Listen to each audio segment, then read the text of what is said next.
Friends, Kota botany classes में आपका स्वागत है। तो आज हम पढ़ रहे हैं turgor pressure and wall pressure. तो आज की क्लास स्टार्ट करते हैं।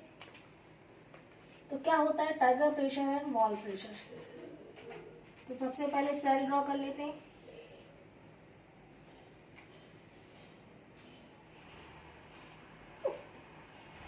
देखो ये प्लांट सेल है।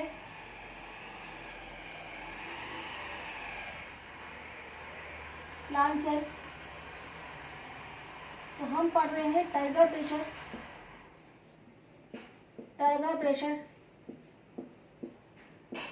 And wall pressure.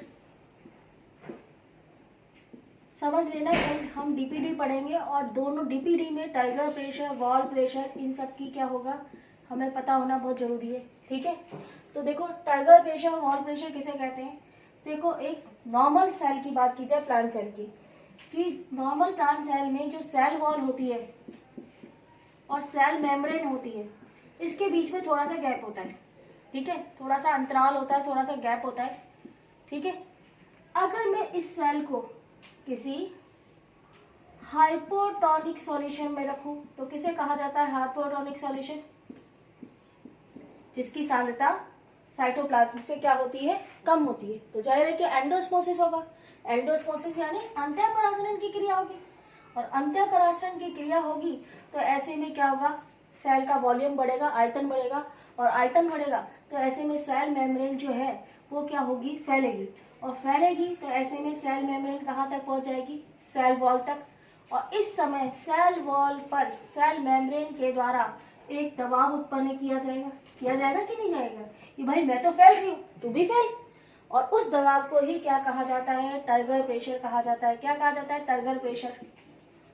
Turgor pressure तो किसे कहा गया टर्गर प्रेशर मेरे प्यारे बच्चों, कि सेल मेम्ब्रेन के द्वारा सेल वॉल पर लगाए गए दबाव को क्या कहा जाता है, टर्गर प्रेशर कहा जाता है। और हिंदी में इसे क्या कहा जाता है, स्फीति दाब।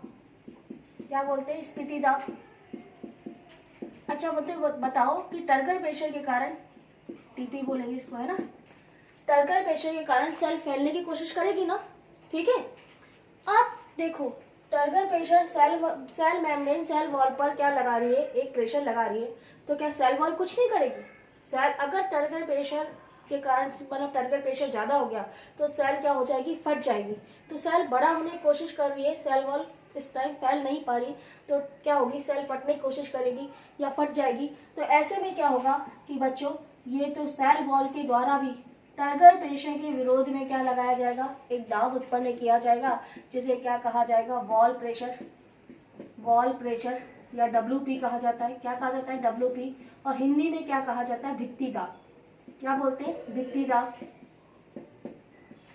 तो देखो इसे भित्ति दाब भी कहा जाता है, WP भी कहा जाता है, और वॉल प्रेशर भी कहते हैं। तो देखो दोनों की दिशा अलग अलग है। वॉल प्रेशर के कारण अगर वॉल प्रेशर ज्यादा हो गया तो सेल अपने आप को क्या करेगी, संकुचित करने की कोशिश करेगी, और टर्गर प्रेशर ज्यादा हो गया तो सेल फैलने की कोशिश करेगी। ठीक है।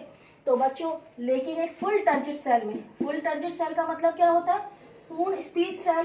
पूर्ण स्पीच सेल किसे कहेंगे, जिसमें पानी की एक बूंद भी नहीं जा सकती, उसे क्या कहा जाता है, फुल टर्जिट सेल कहा जाता है।